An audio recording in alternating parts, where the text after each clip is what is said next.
avances simplemente manejando esos óxidos de itrio, de bario y de cobre. Tampoco quería dejar pasar la oportunidad, porque es uno de los campos que trabajo de concentración solar para distintas empresas, y no hacer ver que solamente los óxidos líquidos son importantes, o los compuestos, perdón, los sólidos, sino también los líquidos. Los nitratos fundidos, pues que son nitratos de sodio y de potasio, los fundimos a posta precisamente para almacenar energía. Bueno, pues eso está teniendo muchísimas aplicaciones en que la energía solar de concentración o la fotovoltaica, que tenemos algunas plantas por aquí cerca, incluso en La Mancha tenemos varias, donde realmente utilizamos espejos para concentrar la energía en lo que es el pico de la torre. Y lo que tenemos en esas plantas son dos tanques, uno trabajando a 380 grados y otro a 290 grados, donde hay 30.000 toneladas en cada tanque de sal, y que lo que hace es permitirnos operar entre baja y alta temperatura y que una planta solar pueda producir energía en continuo. Con lo cual es el salto importante que se ha dado utilizando materiales cerámicos fundidos, como es en este caso un nitrato, y en una aplicación tan puntera como es el tema de concentración solar en España. Bueno, hay otro campo que también está relacionado un poco con la industria petrolífera, y es el ciclo del carbono, en el sentido de que también hay muchos materiales de carbono que utilizamos en la vida diaria y que es muy importante. Aquí tienen un poco lo que es el ciclo del carbono, donde está el CO2 que está en la atmósfera, también el que generamos en la combustión, en las industrias, que al final por la fotosíntesis pues las plantas lo asimilan, y al final pues por las distintas cadenas de alimentación y por fosilización pues vuelve a las plantas. ¿Qué es la importancia que tiene el carbono? Pues en la actualidad, pues en temas tan punteros, como habrán oído quizá alguna vez en prensa, lo que le llaman nanotubos de carbono. Es algo que tiene tamaño nanométrico y que tienen esas estructuras tridimensionales donde son átomos de carbono unidos entre sí y que tienen unas propiedades muy características. Aquí tendrían lo que es la estructura girando en 3 dimensiones de lo que son esos nanotubos de carbono. ¿Y por qué es importante? Porque dentro de ellos puedo introducir prácticamente lo que yo quiera y puedo cambiar las propiedades químicas, magnéticas, ópticas, y también se utilizan con aplicaciones biomédicas metiendo antibióticos y demás dentro de ellos. Hasta tal punto que todo el tema de estos nanotubos se están utilizando ya en la industria del automóvil, aeronáutica, deportiva. Realmente se consigue aumentar la resistencia al desgaste, se consigue jugar con la solución de las ondas de radar para temas de defensa, materiales con distinta propiedad térmica, eléctrica, óptica. Realmente con estos nanotubos se está dando un paso muy importante. Esto sería también pues a nivel microscópico esos nanotubos, pues cómo se colocan y cómo se pueden digamos jugar entre ellos. ¿Dónde se utilizan? Pues por ejemplo en los portones traseros de los coches, para todas esas líneas que vemos muchas veces para quitar el vaho, desempañar, pues una de las aplicaciones actuales que se está dando para que sea mucho más eficiente en lo que son las cabinas de los pilotos, donde se les proyecta el ordenador de vuelo, pues todo también es por nanotubos, y eso ahora se ha dado un paso más. No solamente se utilizan nanotubos, sino que se llaman fluorenos, que tienen esa estequiometría C60 o C540, que quiere decir que hay 60 átomos de carbono tridimensionalmente enlazados, o 540, como es el caso este. Para que vean, es una estructura tridimensional hueca y que está dando mucho juego en todo el tema biomédico para precisamente poderlos cargar en determinadas zonas con antibióticos y poder proyectar luego con láseres esas zonas tumorales y tratarlas. Para que vean una idea, pues es una especie de enmallado tridimensional que permite que en su estructura pues podamos colocar dentro prácticamente lo que queramos. Este sería la estructura del fluoreno 540, que todos ellos son todos átomos de carbono. Bueno, todo esto también ha tenido un desarrollo muy importante en las palas eólicas, donde han conseguido tener un tamaño y una forma que está haciendo que el parque eólico en el mundo vaya subiendo casi exponencialmente, como están viendo ahí, y que está teniendo un papel muy importante en los materiales compuestos de base carbono, en que se haya podido construir palas eólicas del tamaño y de la forma que conocemos en la actualidad, y que sin esa tecnología no hubieran alcanzado la eficiencia que ya conocemos. Con respecto a los plásticos, que sería el otro grupo de materiales, pues bueno, pues lo que tenemos son sobre todo materiales poliméricos base carbono, aunque no en todos los casos, y pues los podemos tener macromoléculas más grandes, más pequeñas, pero lo importante es que tenemos muchos plásticos que utilizamos en la actualidad.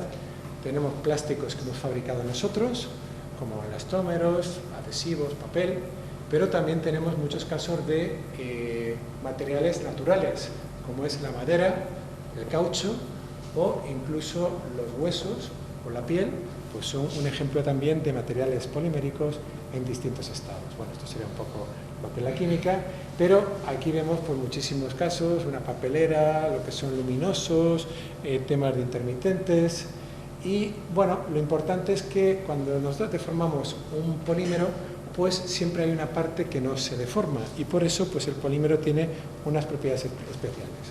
Por ejemplo, el polipropileno, que tiene esa fórmula que es el CH2, CH, CH3 repetido n veces, pues por ejemplo la funda de un CD, el tubo de una microcentrífuga, sería un caso de material polimérico, el poliestireno, que también lo utilizamos pues, para almacenamiento y otras propiedades, para vasos de yogur, funda de CD, máquinas de afitar, envases, o sea, muy utilizado pues, en la vida diaria. Y, por ejemplo, el tema de poliuretanos, pues las esponjas que utilizamos, pues sería otro ejemplo de material polimérico que lo utilizamos. Digamos que no solamente en el día a día que vemos, sino también, por ejemplo, en satélites tiene una importancia fundamental la utilización en determinadas partes de materiales poliméricos, sin los cuales pues, no podríamos utilizar este tipo de aplicaciones. El último tipo sería el caso de materiales compuestos, donde tenemos un material base y a ese le añadimos el otro. Entonces, pues lo tenemos, es básicamente como el colacao. Tenemos la leche y le echamos el colacao, dicho así un poco coloquialmente. Pues lo que hacemos es a un metal fundido le añadimos partículas cerámicas, solidificamos, o a un cerámico le echamos metal, en fin, podemos hacer un poco lo que queramos. Entonces, básicamente, cuando nosotros reforzamos o con partículas, o con fibras, o hacemos los paneles estos tipo sándwich que he mostrado anteriormente, por ejemplo, en el caso de la lanzadera espacial. Bueno, cuando nosotros echamos esas fibras o esas cosas dentro de un material, pues tenemos esas estructuras dentro donde nosotros podemos tener una distribución como aparece a la izquierda, o incluso podemos hacer una especie de tejido o de enmallado que se hace, por ejemplo, en el caso de los materiales compuestos de matriz polimérica. ¿Ejemplos que tenemos de materiales compuestos? Pues en la industria, en depósitos, en estructuras, las bicicletas. Ahora eso que vemos, esto es de fibra de carbono. No es que sea la fibra de carbono, el carbono es el añadido al polímero para hacer la fibra de carbono, pero coloquialmente le llamamos de fibra de carbono, pero bueno, así es como se le llama.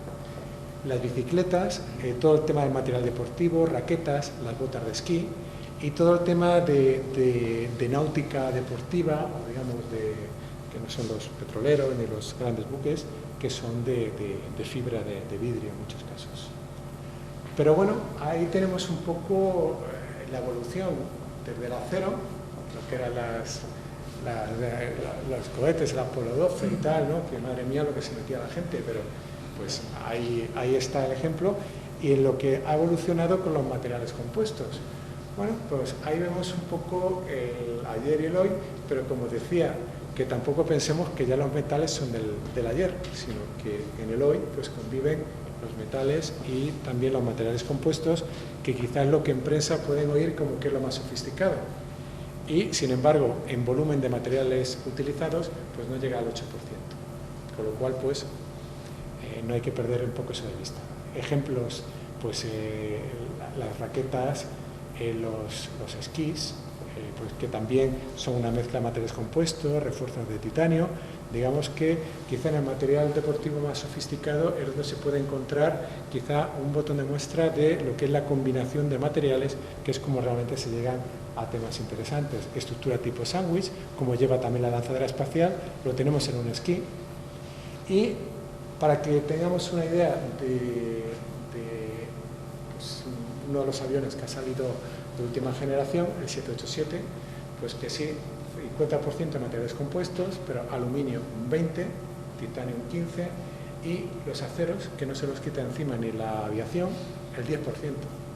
Entonces, le guste o no le guste, los aceros, pues está ahí. Y el Airbus 380, curiosamente, es el que menos materiales compuestos lleva, porque tiene una estructura tan al límite que necesita de mucho material metálico.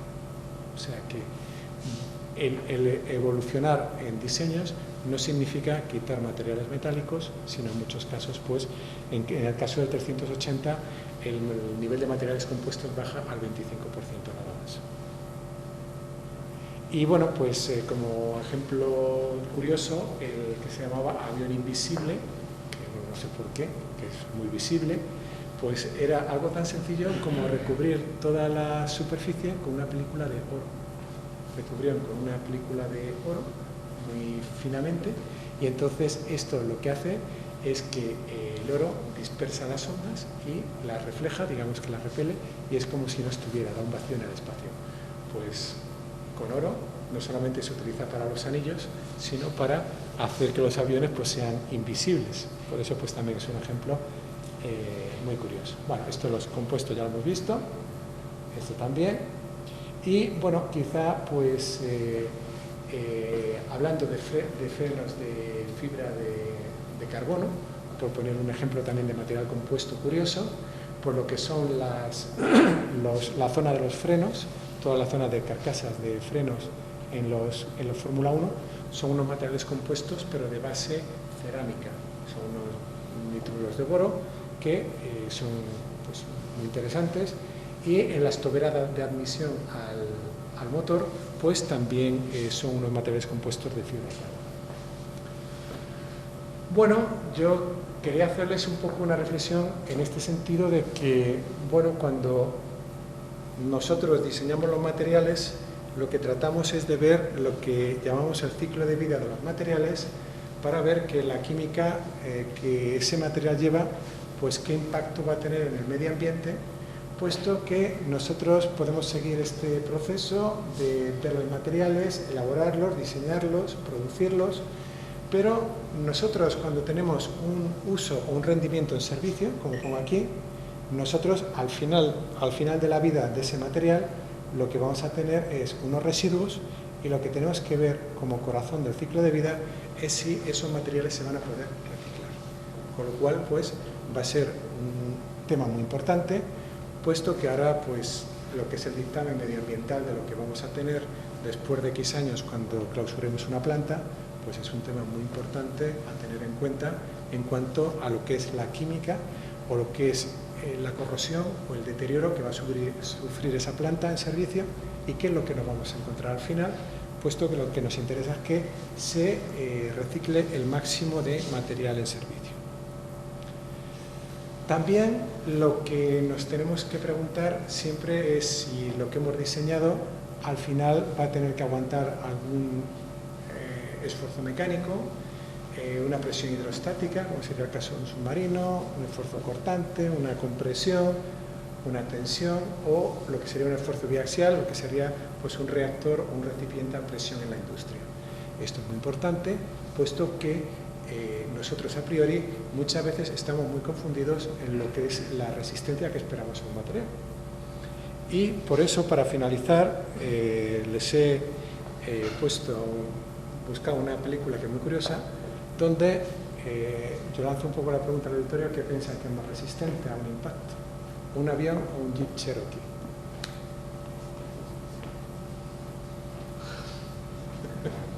Cuando uno impacta con el otro. A priori parecería que simplemente por cantidad de movimiento, pues el avión. Bueno, pues vamos a ver película. Esto ocurrió en la realidad, lo que pasa es que esto es un poco mitad. Shaping up to be a rough commute out there today. Watch for an accident on the 101 near Sherman Way.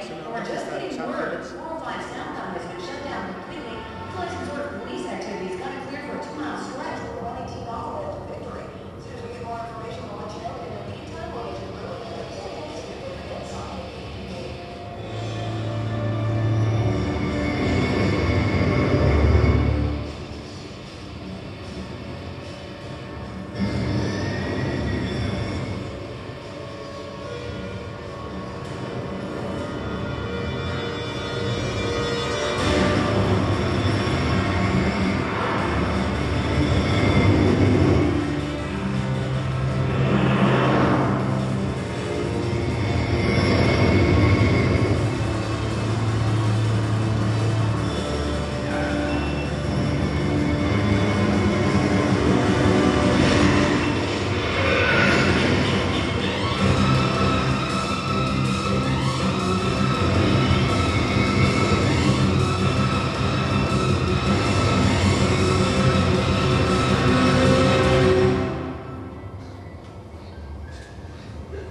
Entonces, bueno, por eso el comentario de que siempre a la hora de diseñar, pues que no tengamos prejuicios, porque fíjense, nunca esperaría que aguantara el Cherokee, pues siendo delantero del avión. Y bueno, pues agradecer a algunos compañeros de allí de la universidad que, bueno, pues algunas de las fotografías y todo, pues me las han dejado precisamente pues para prepararles esta conferencia. Y nada más, espero que haya sido de su interés. Muchas gracias.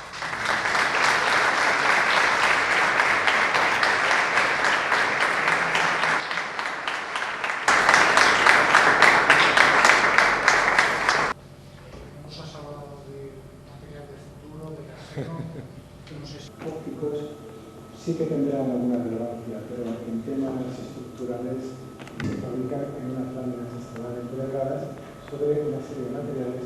Creo que realmente a sustituir a los nanotubos o al... De hecho, como ves, en aplicaciones muy punteras sigue siendo entre comillas muy importante. Tendréis, digamos, colaboración también, no solo ya dentro de las mismas especialidades, sino relacionar algo de las muestras que se ha podido coger y traer.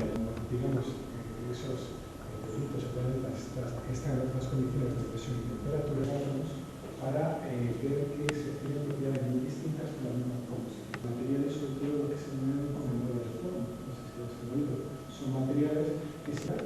Y si no se me abren esos múltiplos intermediarios que se ven automáticamente. El diseño viene de los primeros datos espaciales. ¿Por qué no que se fija cuando se la cerámica a la cabina? Es muy curioso. Pegan estos con una silicona que eran bases sitios para poder pegar las losetas, con losetas pegadas. Y además, si se despegaban, no podían volver a entrar con la madera. Tiene también muchísimas condiciones. Así que, bueno, he puesto alguna formulilla, pero cosa bueno, lo del coche ha sido, vamos, una pasada. Bien, bueno, pues oye, ahora, de acuerdo al programa que tenemos y demás, El autobús saldrá del edificio Tauro, allí programado, ¿vale? Y bueno, nada más.